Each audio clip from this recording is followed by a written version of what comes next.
Special आज ना मेथीची भाजी. तुला आवडते ना मेथीची भाजी? हो. पण कशी आवडते, साधी का पीठ पेरून? पीठ पेरून. Very good. मग मी पीठ पेरूनच करणार आहे. आणि त्याच्यावर काय करायचं, पोळी का भाकरी? भाकरी. तुला भाकरी आवडती? हो.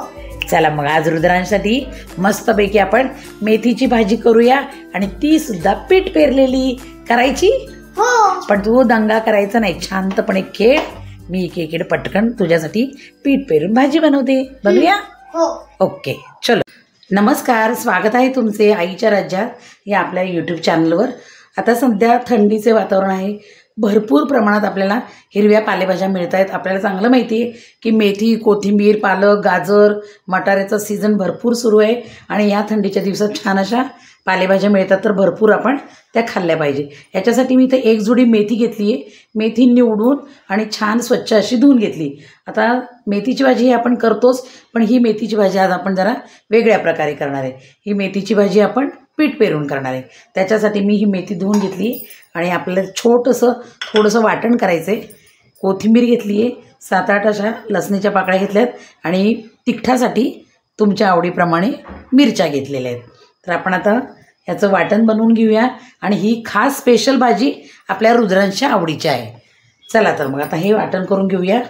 याच्यात आपण मिरच्या आणि हे लसूण घालायचे, आणि आपल्याला हे पाणी न घालता जाडसर असं. आता ही मेथी मी या भांड्यात काढून घेते, आणि हे जे आपण आता वाटण केलं होतं, हे वाटण आपण सगळं या मेथीवर टाकून द्यायचे. मोस्टली आपण काय करतो, तेलामध्ये घालतो, पण या मेथीमध्ये मी हे असं वाटण टाकणार आहे. कोथिंबीर घातली म्हणून तुम्हाला जास्त हिरवी मिरची वाटत असेल, पण तसं नाही आहे. कोथिंबीरीमुळं ते जास्त वाटते. पण आपल्या एवढ्या मेथीला ही मी मिरची, याच्यामध्ये आपण मिरची, लसूण, कोथिंबीर हे सगळं वाटून घेतलं आहे. आणि ह्याच्यामध्ये हे मी 1 वाटी बेसन घेतले, छोटीच वाटी आहे, ही याच्यामध्ये टाकून द्यायची अशा पद्धतीने. आणि हे सगळं हे मी मेथीला लावून घेणार आहे. हे सगळी क्रिया मी इथं खालीच करते, अजून आपण गॅस चालू नाही केलेला. हे बघा, खूप सुंदर होते अशा प्रकारे मेथी. तुम्ही करून बघा, व्हिडिओ शेवटपर्यंत बघा, म्हणजे रेसिपी तुम्हाला व्यवस्थित कळेल. हे बघा, मेथी ओलसर आहे, त्यामुळे पीठ याला आपोआपच ओलं झाले. फोडणीची तयारी करूया. इथे आपण पॅन ठेवला आहे गरम करायला, आणि त्याच्यामध्ये तेल पण टाकले. तेल आपलं छान तापलं आहे. त्याच्यामध्ये आपण थोडीशी मोहरी घालूया. मोहरीने या भाजीला छान चव येते बरं का. आणि थोडीशी हळद याच्यासाठी घालायची की आपला भाजीचा रंग छान तसाच राहतो. आणि आता ही आपण जे पीठ कालून मेथी जी घेतली होती ती आपण ह्याच्यामध्ये सोडायची. मेथीला पाणी आहे, धुतलेली मेथी असल्यामुळं आपल्याला काही करायची जास्त गरज नाही आहे. आता आपण ही सगळी मिक्स करून घेऊया. आता आपण ही भाजी छान अशी परतून घेऊया. पटकन होणारी, सोपी, आणि सगळ्यात महत्त्वाचं म्हणजे अगदी चविष्ट अशी ही भाजी आपली बनते अशा पद्धतीने. आणि थोडीशी मेथी खाली बसली की नंतर आपण मिठाचा अंदाज घेऊन घालायचा आहे. कारण मेथीची पालेभाजी कुठली पण असू दे, ती खूप दिसते आणि मग शिजल्यावरती कमी होते, त्यामुळे मिठाचा अंदाज येत नाही.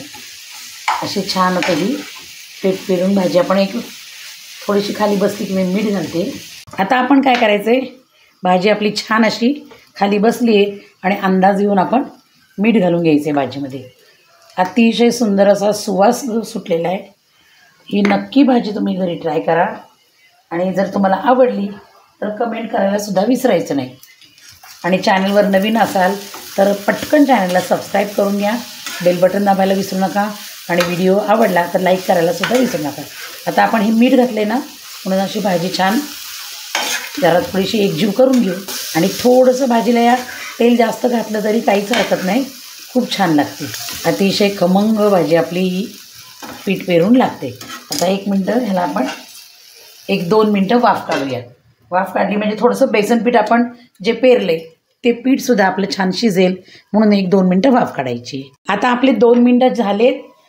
वाव, किती छान बघा, अतिशय सुंदर असा सुवास सुटला आहे. हे बघा किती सुंदर झाली बघा. एकदम आपलं छान असं बेसन शिजले, खरपूस असं. हे बघा, आता ही भाजी एकदम छान अशी मोकळी सुटसुटीत झाली आहे, बघू शकता तुम्ही. आणि आता ही भाकरीबरोबर, पोळीबरोबर खूप छान लागेल. रुद्रांसाठी खाण्यासाठी काढून घेऊया। झाली का भाजी? अशा प्रकारे आपली छान अशी पीठ पेरून मेथीची भाजी छान तयार आहे। खरंच खूप छान असा सुंदर असा सुवास सुटलेला आहे। ही भाजी तुम्ही भाकरीबरोबर किंवा पोळीबरोबर कशाबरोबर खाऊ शकता आणि छान अशी मोकळी मोकळी झाली।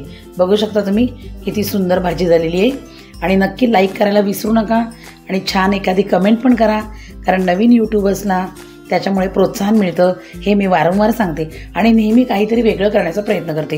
व्हिडिओला आवडला असेल तर नक्की लाईक करा आणि व्हिडिओ शेवटपर्यंत बघितल्यामुळे तुम्हाला खूप खूप मोठे धन्यवाद।